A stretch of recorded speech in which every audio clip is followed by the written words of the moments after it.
لیکن وحید صاحب کا جو ناول ہے زینو، اس میں انہوں نے ایک ایسا کردار ظاہر کیا ہے جو کہیں ماقبل تاریخ میں ہے، اور پھر معاصر جو G8 کے ممالک دنیا بھر میں ایک اپنی حکمرانی کا ان کا ایک زوم یا یوں سمجھیے کہ اس کے ذریعے وہ ایک پوری دنیا میں دہشت گردی کی فضا پھیلا رہے ہیں.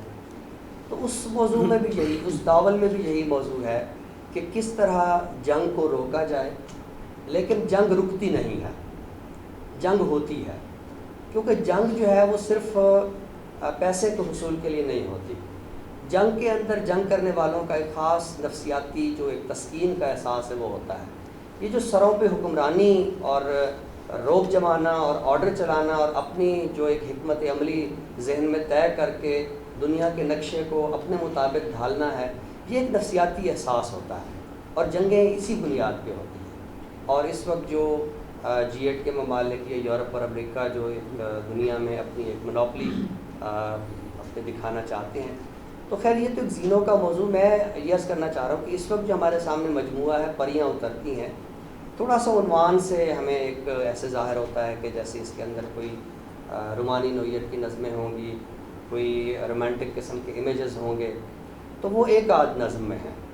مجموعی طور پر اس کتاب کا جو موضوع مجھے نظر آیا ہے وہ وہی ہے جو زینوں میں ہے، کہ اس وقت جو ہم جنگ لڑ رہے ہیں، یہ جنگ ایک نظم ہے جس کا ٹیپ کا مصرع ہے یہ تو آگ ہے. اب آگ کیا ہے؟ آگ وہ ہے کہ جو ہمارے تخلیقی عمل کا بھی حصہ بنتی ہے. روٹی پکانے سے لے کر یہ جو ہمارا سوز جگر کا عمل ہے، یہ سارے کا سارا آگ ہے، ایک تخلیقی چیز ہے. لیکن یہی آگ جو ہے وہ جب تخریب کا روپ دھارتی ہے تو پھر اس میں انسان جلتے ہیں، جسم جھلستے ہیں، اور زندگی جو ہے وہ ایک اور دکھ کی جانب جو ہے وہ جاتی ہے، اور اس کی روشنی میں بھوک پلتی ہے، اس کی روشنی میں جہالت پھیلتی ہے. تو اس ڈاکٹر صاحب اگر ہم اس کتاب میں ایک نظم ہے جس میں سے یہ 3 لفظ لیے گئے ہیں، پریاں اترتی ہیں، جی وہ سیف الملوک کے پس منظر میں ہے کہ ایک شاعر جی کہاں جا رہا ہے، کن سوچوں کے ساتھ جا رہا ہے، اور اس سفر سے وہ کیا نتیجہ اخذ کر کے ایک نظم پوری بنتا ہے. اس کے بارے میں اگر آپ اجازت دیں تو میں ڈاکٹر صاحب سے پوچھوں. ہاں ڈاکٹر صاحب آپ اس عمل سے کیسے گزرے کہ آپ نے اتنی خوبصورت نظم ایک اس موضوع پہ کہ جو ہم آج جہاں بیٹھے ہوئے اکثر ہمارے احباب وہاں گئے ہوں گے، لیکن آپ کا جو دیکھنے کا، سوچنے کا اور اس کو بیان کرنے کا پوری ایک واردات مختلف ہے. اس کے بارے میں تھوڑی سی ہمیں بتائیں کہ نظم آپ کے لیے کیسا تجربہ ہے؟ بسم اللہ الرحمن الرحیم. سب سے پہلے تو بہت شکریہ اس محفل کے انعقاد پہ. بیگ صاحب، میرا خیال ہے کہ میں شاعری میں کہانی بیان کرتا ہوں، اور جب کہانی لکھتا ہوں تو اس میں شاعری کرتا ہوں. ناول میرے جو ہیں ان میں پوئٹک ڈکشن چلتا ہے جو کہ بڑا ایک نیچرل ہے. اگر ایک شاعر ناول لکھے گا تو اس میں شاعرانہ ڈکشن تو آئے گا. یہ ہم نے اپنے جو پیش رو ہیں ان سے سیکھا ہے، یعنی آسکر وائلڈ سے سیکھا ہے، اور اس طرح کی شاعر حضرات جنہوں نے ناول لکھے. تو میں کبھی کبھار جب اپنا وہ ایک طرح کہہ لیں کہ سائیکو انالیسس کرتا ہوں تو اسی نتیجے پہ پہنچتا ہوں کہ میں کہانی کہتا ہوں. میری اکثر نظمیں کہانیاں ہیں کہ ایک 85 سال کا بوڑھا گر گیا، ایک کسان کی بیٹی کی شادی ہو گئی، سقراط جو ہے کراچی کے ساحل پہ آ گیا. اس طرح کہانیاں ہیں. مطلب میرا خیال ہے کہ میری کوئی 80% جو نظمیں ہیں وہ کہانیاں ہیں. تو یہ بھی ایک کہانی ہے کہ ایک شخص جو ہے وہ سیف الملوک پہ جا رہا ہے. سیف الملوک کے ساتھ میرا تعلق گہرا اس لیے بھی ہے کہ میری وہاں پہ پوسٹنگ رہی ہے. مانسہرہ میں 2 سال پوسٹڈ رہا تھا. تو یہ آپ اس کو اچھی طرح جانتی ہوں گی، ہماری جو میٹنگز ہوتی ہیں وہ بڑی مناٹنس ہوتی ہیں. تو ہم کئی دفعہ سیف الملوک پہ میٹنگ کیا کرتے تھے. وہاں سے ہم جاتے تھے صبح اور وہاں پہ جا کے جھیل پہ میٹنگ کر کے اور پھر تو میری اس قدر زیادہ اٹیچمنٹ ہے، ایسوسیشن ہے، وہاں جو سڑک بن رہی تھی اس کو بنوانے میں بھی میں نے کافی کام، لیکن وہ تو چیزیں اپنی جگہ چلتی رہتی ہیں. اصل میں ہوتا یہ ہے کہ مختلف امیجز آپ کے اندر آتے رہتے ہیں، اترتے رہتے ہیں، جمع ہوتے رہتے ہیں، اور وہ پھر ایک شکل بنا دیتے ہیں. اور اس کے لیے ضروری نہیں کہ آپ وہ فوری طور پہ آپ کہہ دیں. مثلا یہ ہے کہ پہلی بار مجھے یاد ہے جب میں سیف الملوک گیا تو میں اسٹوڈنٹ تھا، اور میرے ساتھ وہ، ہاں آپ بھی جانتے ہوں گے، اس وقت تو لوگ نہیں جانتے تھے، علی اختر جو ہیں یہاں کے لیڈر. نہیں یہ جو ایم پی ہے، یہ ساتھ تھے. تو ہم پہلی دفعہ وہاں گئے، پیدل گئے وہاں سے ناران سے، وہ امیج. اور اس کے بعد میں بہت دفعہ گیا ہوں وہاں سیف الملوک، اور میں کئی دفعہ پیدل گیا ہوں. تو وہ سارے امیجز مل کے انہوں نے ایک شکل بنا دی. تو اس کے بعد نظم میں نے لکھی ابھی. یہ بالکل ایسے ہی ہے جس طرح ایک میری نظم ہے اپنا، پانی سے میرا گھر نکلتا ہے. تو میری ایک دفعہ تربیلا میں پوسٹنگ تھی، تو وہاں جب سردیاں آتی ہیں تو پانی نیچے چلا جاتا ہے جھیل کا، تو نیچے سے ٹیلے ابھرتے ہیں جن پہ ابھی بھی پرانے جو گھر ہیں وہ ابھرتے ہیں، اور ان کی چوکھٹیں وغیرہ اڑی ہوتی ہیں، اور صرف وہ جو ہے نا وہ کھنڈر کہہ لیتے ہیں. تو میں اسے دیکھ رہا تھا کھڑا ہو کے نا وہاں پہ ڈیم پہ. اور یہ میں آپ کو پریسائزلی بتاتا ہوں کہ یہ 1988 کی بات. اچھا، تو میرا ڈرائیور آیا تو اس نے کہا کہ، اور اس نے ایک بات کی جس سے میں سناٹے میں آ گیا. کہتا ہے کہ یہ چوٹی پہ جو آپ گھر دیکھ رہے ہیں یہ میرا گھر تھا، اور میں ان گلیوں میں کھیلتا تھا. بس اس کے بعد میں چپ ہو گیا. اور یہ 1988 کی بات ہے، اور پھر یہ نظم میں نے میرا خیال ہے 2000 میں لکھی. تو اس طرح چیزیں اندر پلتی رہتی ہیں. آپ فوری طور پہ امیچور چیز نہیں کہہ سکتے، پری میچور. یہ اس کا پس منظر بھی یہی ہے. تو میرا خیال ہے میرے اندر کہانی چلتی ہے، اور میں کہانیاں لکھتا رہتا ہوں. ڈاکٹر صاحب، جب یہاں میڈیکل کالج میں تھے، پنجاب میڈیکل کالج میں، تو ان کے ساتھ نظم نگاروں کا اور شاعروں کا ایک حلقہ ہوتا تھا، جن میں جاوید انور ایک خاص طرز کے منفرد نظم نگار، جب بھی نظم کی تاریخ لکھی جائے گی جاوید انور سے صرف نظر نہیں کیا جا سکے گا. میں آپ سے یہ پوچھنا چاہتا ہوں کہ اس دور میں آپ کے ایک سینئر ہوتے تھے جنہوں نے آپ کا ایک حلقہ ترتیب دیا، ڈاکٹر تایا. پھر آپ کے دوست اور اکٹھے ہوئے، پھر شہر میں جو فیصل آباد کا ٹی ہاؤس تھا، الجاوید ہوٹل، اور دوسرے، ان دنوں کی کوئی یاد تازہ کریں، نئے لوگوں کو بتائیں کہ وہ کیا دن تھے. خوش قسمتی سے موجود ہیں تایا. یہ پنجاب میڈیکل کالج کو تو میں ایک دبستان کہتا ہوں. میں 1977 سے لے کے اور 83 تک وہاں پڑھتا رہا، MBBS کیا. ہمارے جو پیش رو ہیں وہ خوش قسمتی سے آج یہاں پہ موجود ہیں، اور مجھے بڑا فخر ہے، میں بہت خوش ہوں کہ وہ یہاں تشریف لائے ہیں. ڈاکٹر افتخار فیصل صاحب وہاں تشریف رکھتے ہیں، ہم انہیں تایا کہتے ہیں، سارا شہر انہیں پیار سے تایا کہتے ہیں. ان کے ساتھ ڈاکٹر اعجاز شاہ صاحب موجود ہیں، ان کے ساتھ ہمارے کالج کے بانی کہہ لیں وہ موجود. یہ تینوں میرے سینئرز ہیں. ابھی آپ دیکھ لیں کتنی محبت سے یہاں تشریف لائے ہیں، میں آپ کا بہت مشکور ہوں. ہمارے کالج میں آپ حیران ہوں گے، عموماً کہا یہ جاتا ہے کہ جو پروفیشنل کالجز ہوتے ہیں جیسے میڈیکل کالج یا انجینئرنگ کالج، یہ لوگ سمجھتے ہیں کہ یہ خوش قسم کے لوگ ہوتے ہیں، مطلب ڈاکٹر، انجینئرز. لیکن حیرت ناک بات میں نے یہ دیکھی ہے کہ میڈیکل کالجوں میں اور انجینئرنگ یونیورسٹیز میں اتنے زبردست ادبی حلقے ہوتے ہیں کہ وہ ریگولر یونیورسٹیز میں دیکھنے میں نہیں آتے. وہ یونیورسٹیز جہاں ادب پڑھایا جائے، سر یہاں موجود ہیں ہمارے، جیسے گورنمنٹ کالج ہے یا گورنمنٹ کالج یونیورسٹی لاہور کی ہے وغیرہ وغیرہ.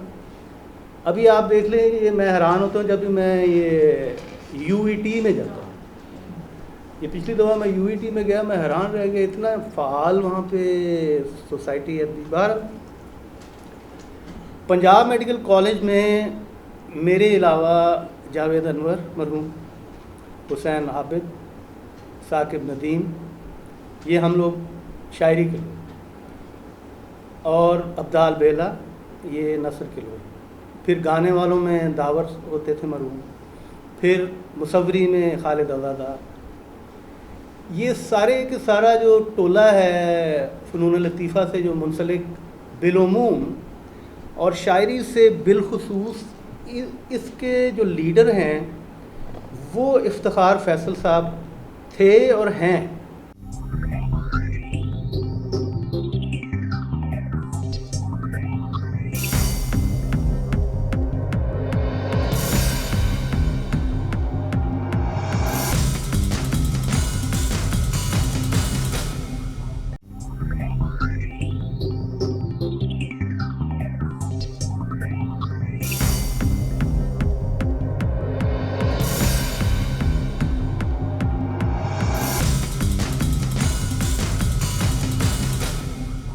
یہ وہ ایک انسپریشن تھی جو میں نے بالخصوص میں نے اور جاوید انور نے خاص طور پہ ان سے لی اور ان سے سیکھا, اور ہم نے وہ نظمیں لکھنے شروع کی کہ جو ابھی بھی ہم لوگ سناتے ہیں.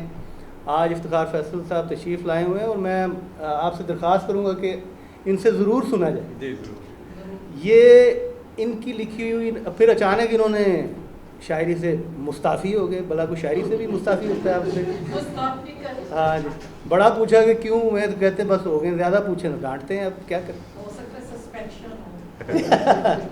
تو اس کی بھی درخواست کریں گے کہ آپ استعفیٰ واپس لے لیں. چلے 25 سال بعد بھی استعفیٰ واپس ہو گئے, اس میں ایج کی تو لمٹ اور عوام کی پرزور فرمائش.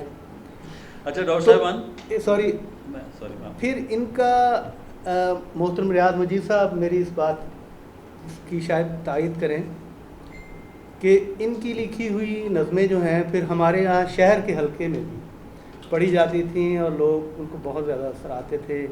ان کے دور کے جو شعراء ہیں جیسے اقبال نوید ہیں ابھی انگلینڈ میں, کوثر علی ہیں, یہ ان کے ایج میٹس تھے. علی شوکت خواجہ تھے. تو یہ بہت بڑا حلقہ تھا یہ ہمارے پیش راؤں. تو یہ اس کا پس منظر ہے. اچھا ڈاکٹر صاحب, دو باتیں میں یہاں کرنا چاہتا ہوں کہ فیصل آباد فنون لطیفہ میں ایک خاص صنف میں بہت نمایاں ہے جسے جگت بازی کہتے ہیں, اور وہ ان نظموں میں بھی ہے. وہ ان نظموں میں بھی ہے کہ بات کرتے کرتے ایک جملہ آتا ہے کہ وہ اردو میں ہنستی ہے. اچھا, یہ اتنا پوئٹک استعمال ہے ہنسنے کا اردو میں کہ یہ مجھے لگتا ہے کہ یہ فیصل آباد کے بیک گراؤنڈ کا شاعری ہے. میں عرض کرتا ہوں جی بڑی اچھی آپ نے بات کی. اچھا, پہلے تو میں یہ اس چیز کا بڑا دکھ ہوتا ہے کہ ابھی یہ جو ہمارا تھیٹر ہے لاہور کا بالخصوص, انہوں نے اس شہر کی جگت بازی اور فکر بازی کو بدنام کیا. ہم لوگ اچھا یہاں پہ تقریباً ہر شخص جو ہے وہ ایک فکر بازی کرتا ہے. یہ ہمارا ماحول ہے, ہمارا کلچر ہے, اور اس سے میرا خیال کوئی بھی مستثنا نہیں ہے. جس طرح یہ فرما رہے ہیں نا کہ آپ تو اردو میں ہنستی ہیں, اسی طرح میں نے ایک نظم میں لکھا کہ وہ سپاہی پوچھتا ہے, سقراط اترتا ہے نا کشتی سے, تو اسے کہتا ہے کہ سقراط اپنا نام بتاؤ. تو وہ کہتا ہے سقراط, کہتا ہے یہ سقراط پورا نام بتاؤ. سقراط علی, سقراط چیمہ, چودھری سقراط چیمہ, اس طرح بتائیں آپ. تو یہ فیصل آباد کا جو شاعر ہے, جب فیصل آباد کا شاعر لکھے گا. آپ کا حلقہ ڈاکٹر صاحب, آپ کا حلقہ جو تھا, اچھا سوری آپ کی بات کرتے, اس میں میں ذرا بات کمپلیٹ کر لوں. جی پلیز. اس شہر کو بدنام کیا جا رہا ہے. جگت بازی وہ نہیں ہے جو کہ یہاں ہمیں دکھائی جاتی ہے. مثلا میں آپ کو مثال دے رہا ہوں, ابھی یہ علی شوکت خواجہ صاحب ایک ہوتے تھے, اللہ تعالیٰ ان کی مغفرت کرے, میں ان سے ہارمونیم سیکھنے جاتا تھا. وہ مہا جگت باز تھے. یہاں کے میرا خیال ہے شہر کے آدھے جو خان صاحب اور مراسی ہیں وہ پاؤں دباتے تھے اور پھر وہی جھکتے ہیں وہ شادیوں میں سناتے تھے. تو لیکن وہ ہر شخص کو دیکھ کے اس کے معیار کے مطابق جگت بازی کرتے تھے. مثلاً وہ گھٹیا سے گھٹیا بلکہ انتہائی گھٹیا کرنے کے بھی ماہر تھے اور اعلیٰ سے اعلیٰ. مثلاً میں آپ کو اپنی ایک مثال میں یہ نہیں کہہ رہا کہ میں بہت اعلیٰ شخصیت ہوں, لیکن میں اس میں میڈیکل اسٹوڈنٹ تھا, تو میں ہارمونیم سیکھنے گیا تو انہیں کہیں جانا تھا, تو میں نے کہا کہ ہاں سر بتائیں مجھے. تو وہ سیب کھانے لگے, تو میں نے کہا کہ سکھائیے. تو کہتے ہیں کہ آپ کو سمجھ نہیں آ رہی, an apple a day keeps the doctor away. میں نے کہیں جانا ہے. اب دیکھیں یہ جگت ہے, یہ ہوتی ہے جگت, اور اس معیار کی جگت یہاں پہ چلتی تھی. اب یہ ہے کہ کیا طرح منہ ایٹ ورگا منہ, یہ مطلب یہ کیا ہے, وہ کہنا نہیں کان ورگا.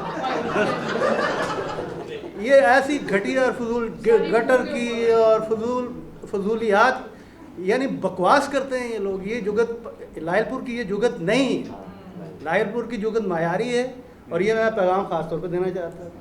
تو ظاہر ہے میں لائل پور کا شاعر ہوں, تو لائل پور کا شاعر تو اس طرح چیزیں لکھے گا. ڈاکٹر صاحب, اردو نظم میں حیات کے تجربات بہت ہوئے.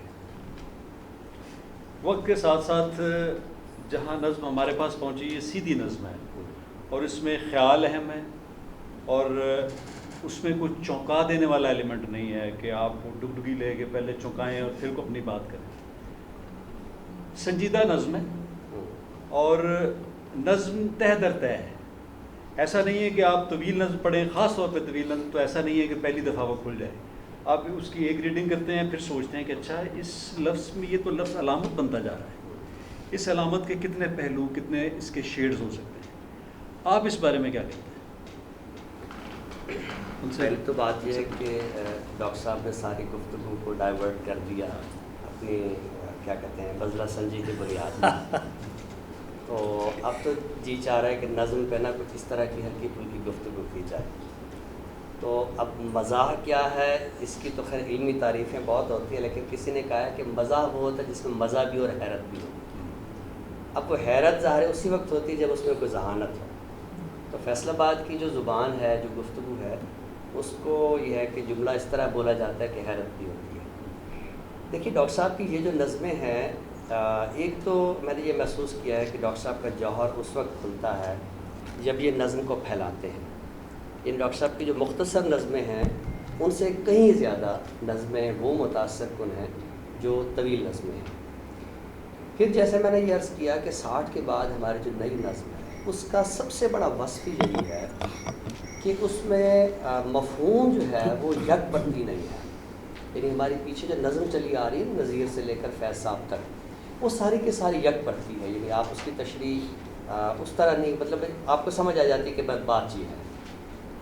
لیکن جو 60 کے بعد اور پھر 70 کے بعد ڈاکٹر صاحب کی ایک پوری نسل ہے, ان لوگوں نے, ان ہستیوں نے, لوگوں تو نہیں کہنا چاہیے, لوگ تو عام ہوتے ہیں, ان تخلیق کاروں نے نظم کو اس طرح پیش کیا کہ اس کے کئی ایک مفاہیم جو ہے وہ ہم پر کھلتے جاتے ہیں. ابھی جیسے آپ نے پریاں اترتی ہے اس حوالے سے بات کی, اب وہ جو نظم ہے جس کا ٹیپ کا مصرع یہ تو آگ ہے, اس میں کئی ایک سطح ہیں.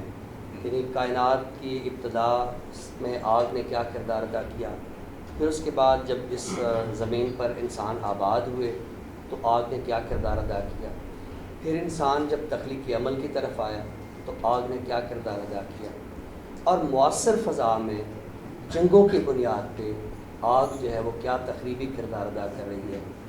تو وہ نظم جو ہے وہ ایسا نہیں ہے کہ آپ کہیں کہ یار یہ نظم جو ہے نا یہ صرف کوئی آگ پہ ہے.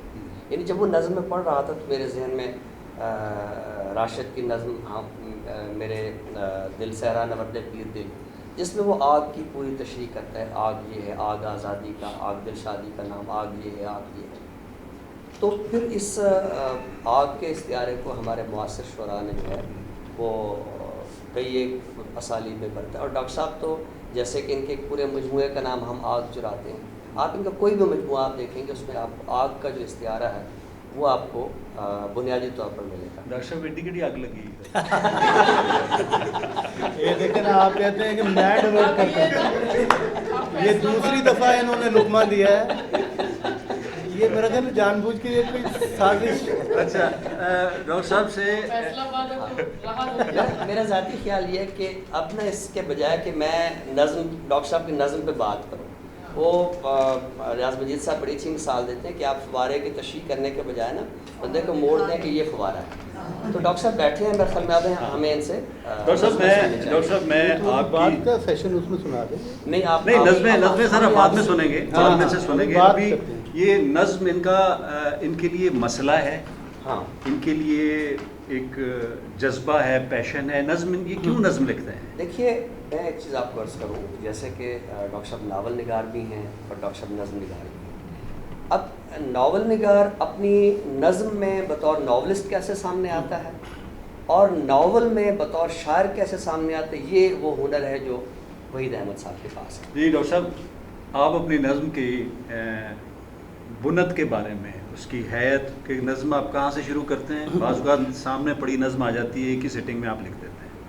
بعض اوقات نظم آپ کے اندر گرو کر رہی ہوتی ہے اور بعض اوقات آپ کو اس کو ادھورا چھوڑ دیتے ہیں ڈیلیبریٹلی, کہ اس کا نامکمل ہونا بھی اس کا حسن بن جاتا ہے. آپ نظم کیسے لکھتے ہیں؟ میں چاہتا ہوں کہ ایک طالب علم کے طور پہ یہ سیکھوں. نہیں, پہلی بات تو یہ اب طالب علم ہے ہی نہیں. گزارش یہ ہے کہ میں ذاتی طور پہ میں نظم ایک سٹنگ میں لکھتا ہوں, خواہ وہ طویل ہو خواہ وہ مختصر. مثلا میری ایک نظم ہے مرمت کون کرتا ہے, وہ کافی طویل نظم ہے, بہت 20-25 صفحے کی نظم ہے. تو وہ میں نے ایک سٹنگ سے مراد یہ میں نے 5-6 گھنٹے میں لکھی تھی, بیٹھے بیٹھے. جس طرح میں نے پہلے آپ سے عرض کیا کہ ایک نظم جو ہے نا وہ بنتی رہتی ہے آہستہ آہستہ, اس کے امیجز جمع ہوتے رہتے ہیں اوور پیریڈ آف ٹائم.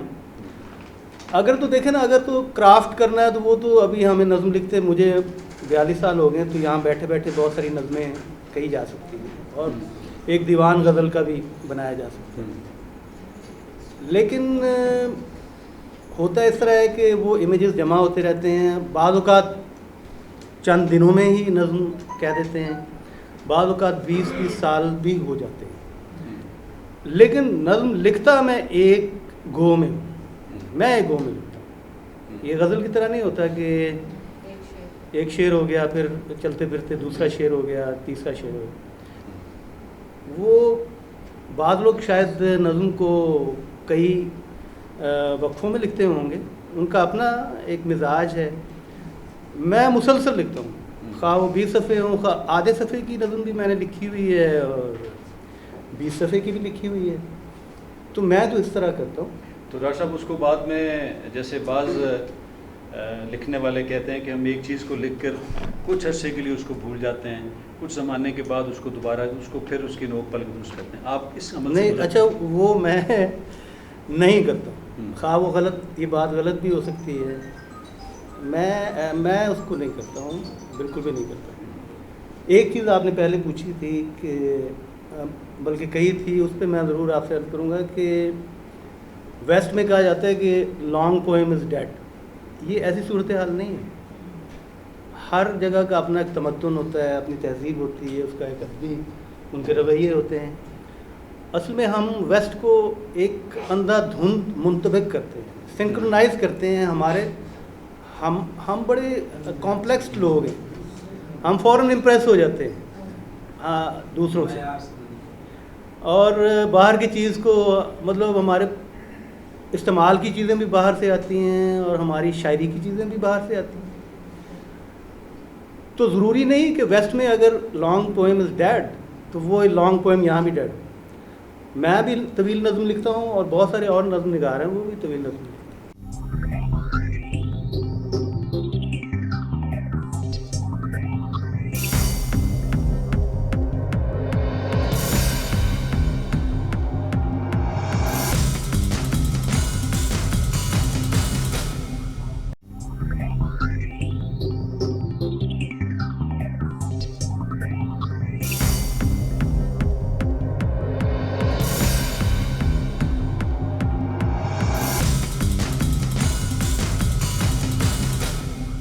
دیکھیں ناقد جو ہے نا, میں ان سے بہت تنگ ہوں.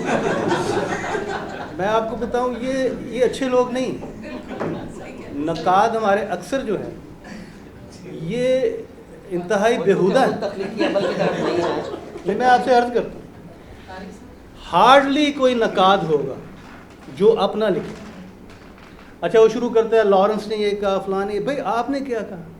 آپ پاکستان یا بر صغیر یا آپ اردو کے بارے میں بات کریں نا, آپ ادھر ادھر کی ہانکتے ہیں.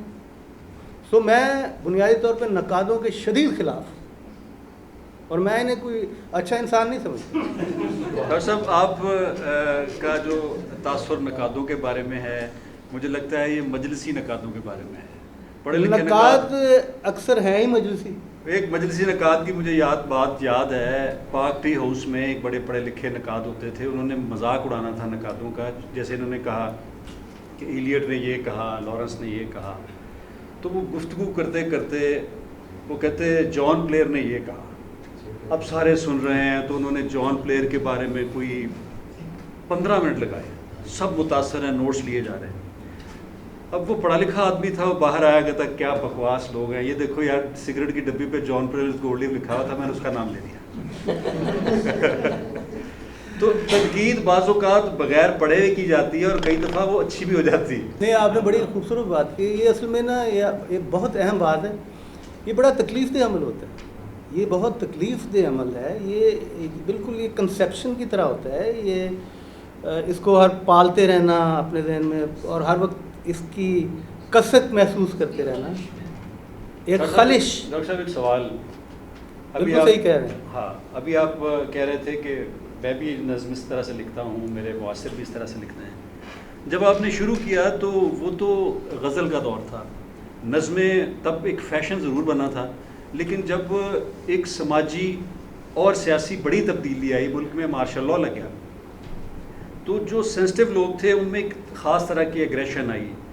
وہ انہوں نے علامتیں بنائیں, انہوں نے علامتوں سے بات کر. اس دور کی کچھ نظمیں بڑی ہی نمائندہ نظمیں ہیں, جس میں سے اس عمل سے آپ بھی گزرے.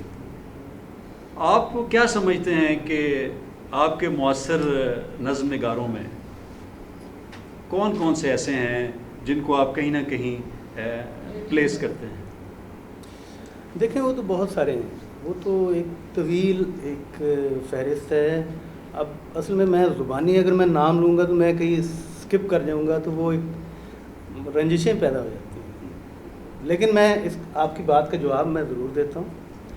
بالکل ایسے ہوا تھا, اور خاص طور پہ فیصل آباد میں یہ جو مزاحمتی شاعری ہے یا علامتی شاعری ہے, اس کا ایک دور رہا ہے بہت زیادہ, اور اس کی ایک تاریخ ہے, اور اس کی ایک بڑی کربناک اس کی تفصیل ہے. اس میں بہت سارے لوگ جو ہیں وہ تباہ و برباد ہوئے, اور پھر یہ ڈاکومنٹ ہوا. یہ ساری کی ساری چیزیں یہاں موجود ہیں. فیصل آباد اور اس کے نواح کے جتنے بھی شاعر ہیں, جھنگ کے اور سرگودا اور ادھر ادھر کے, ساروں نے اس میں بڑا کنٹریبیوشن کیا ہے. لیکن میں غزل و نظم کے حوالے سے آپ کو یہ عرض کرنا چاہتا ہوں کہ میرا پیشن غزل ہے. آپ کو شاید یہ عجیب لگے, میری بنیادی ٹریننگ بھی غزل کی ہے. میں جب کوئی رسالہ پڑھتا ہوں تو میں غزل پڑھتا ہوں. میں غزل کو بڑا ریگارڈ دیتا ہوں. مصروں کی بنت یہ بتاتی ہے کہ آپ کے لاشعور میں غزل جو ہے. جی, میں عرض کرتا ہوں, ہمارے جو میرے نظم نگار دوست ہیں جو کافی مشہور بھی ہیں آج کل,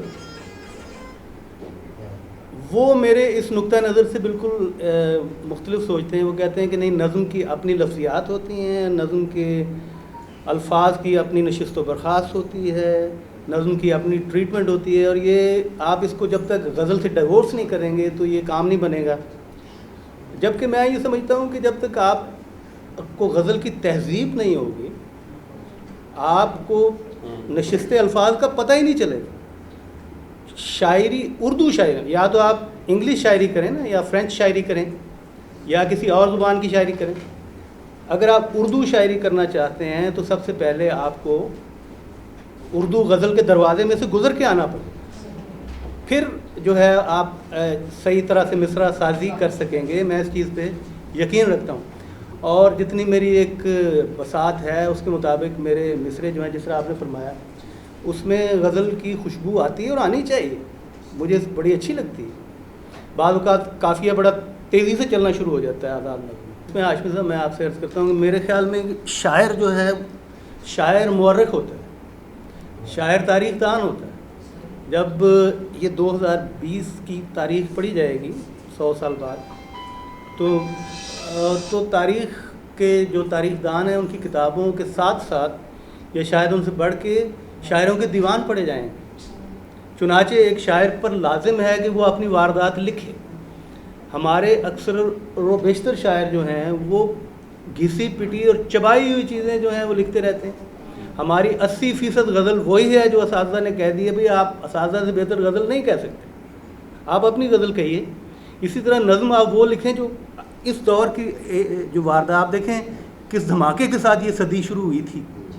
اتنے موضوعات ہیں ساری دنیا میں پھیلے ہوئے، اور ہمارے پاکستان کے تو گلی کوچوں میں اتنے موضوعات ہیں کہ ہمیں باہر دیکھنے کی ضرورت ہی نہیں. یہ جو کہتے ہیں نا کہ ماڈرنزم اور پوسٹ ماڈرنزم اور پوسٹ ماڈرنزم اور اسٹرکچرلزم اور اس طرح کی باتیں کرنے والے سیانے لوگ، ان کو کوئی ضرورت نہیں ہے یہ بات کرنے کی. انہیں لکھنے کی حیت کا انہیں علم ہونا چاہیے. اگر وہ غزل کہہ رہے ہیں تو انہیں غزل کے کرافٹ کا پتہ ہونا چاہیے. نظم کہہ رہے ہیں تو نظم لکھنے کا سلیقہ ہونا چاہیے. موضوعات تو بھرے پڑے ہیں ہمارے پاکستان، اور ہمیں وہی لکھنے چاہیے بجائے اس کے کہ ہم یہ جو گھسی پٹی چیزیں بہت سارے دوست لکھنے کی کوشش کرتے ہیں. تو اس لیے آپ جو فرما رہے ہیں نا ہاشمی صاحب، یہ جو ہسٹوریکل ریفرنسز اسی لیے آتے ہیں کہ لاشعور میں یہ چیز ہے، تو وہ میری چونکہ مجھے اچھا لگتا ہے اس لیے اس کے ریفرنسز آتے ہیں. ساندل بار کہتا ہوں، لائل پور تو بعد میں آیا تھا لیکن اس کے بعد میں اسے لائل پور کہتا ہوں. اور اگر آپ اجازت دیں تو ذرا میں تھوڑا سا اس کو لائٹر وین میں، کیونکہ آپ اس کو مائنڈ کر دیتے ہیں میں زیادہ اگر لائٹ بات کروں. نہیں اچھا لگتا ہے. ہم جب پیدا ہوئے تو ہم لائل پور میں پیدا ہوئے تھے، تو بلکہ لال پور. تو اس کے بعد جب یہ فیصل آباد بنا تو ہمیں اس کا بڑا دکھ ہوا تھا. ہمارے اکثر و بیشتر لوگ اب بھی اس کو لائل پور کہتے ہیں اور بڑے پیار سے لائل پور کہتے ہیں. جب سے یہ صحرائی نام رکھا ہے یہاں پہ بارش ہونی بھی کم ہو گئی.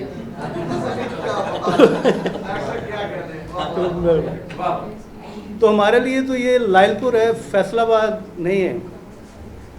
تو جہاں جس طرح میں نے آپ پہلے عرض کیا کہ یہ ایک دبستان ہے، فیصل آباد لکھنے کا اپنا ایک مزاج ہے جو کہ سارے ملک میں اور ملک سے باہر جو ہے وہ پہچانا جاتا ہے. یہ ایک بلند آہنگ اور ایک جلالی انداز بیان جو ہے یہ فیصل آباد کا خاصہ ہے، اور ہم اسی طرح سے لکھتے ہیں. ہمارے پیش رو بھی ایسے لکھتے تھے جو یہاں سے چلے گئے ہیں، جیسے عدیم ہاشمی صاحب تھے، سر بیٹھے ہوئے ہیں، ہم ان کے زیر سایہ لکھتے ہیں. فیصل آباد ایک دبستان ہے، لیکن چونکہ لڑتے رہتے ہیں آپس میں اس لیے بات زیادہ تر باہر نہیں جاتی. وہ تو سر دنیا میں ہر جگہ ہی لڑتے ہیں. یہاں زیادہ تو افتخار عارف صاحب لندن میں تھے، افتخار عارف صاحب لندن میں تھے، فیض صاحب بھی ان دنوں میں جلا وطنی کاٹ رہے تھے لندن میں. تو افتخار عارف صاحب بیان کرتے ہیں کہ میں نے وہاں ایک لائبریری بنا لی، شاعروں کو اکٹھا کرنا شروع کر دیا. تو فیض صاحب آئے ایک دن تو مجھے اپنے خاص دھیمے لہجے میں پوچھتے کہ یہاں کیا کر رہے ہو؟ تو میں نے کہا جی کہ میں شاعروں کو اکٹھا کر رہا ہوں. تو فیض صاحب کہتے تینوں پنجابی آتی ہے؟ میں نے کہا جی نہیں تھوڑی تھوڑی سمجھ. اس نے کہا شاعروں کو اکٹھا کرنا 5 شیر مینڈک تولنے کے مترادف، یہ ڈڈواں دی پنسیری ہے. پھر انہوں نے یہ لفظ ان کو سکھایا. یہ صرف میں سمجھتا ہوں کہ یہ شاعروں ادیبوں میں نہیں ہے، کسی بھی فن میں ہے، موسیقاروں میں بھی ہوتا ہے. تو وہ ایک حب ذات ہوتی ہے جو ہمیں ٹکنے نہیں دیتی. تو صوفیہ اسی کی تہذیب کرتے ہیں. ہمارے وہ شاعر جو نظم کو سلوک کی طرح سے ڈیل کرتے ہیں، میں سمجھتا ہوں کہ وہ اس کمزوری سے نکلتے ہیں. ادروائز یہ مشکل کام ہے، یہ ہمیشہ ہوتا ہے، ہر جگہ ہی ہوتا ہے.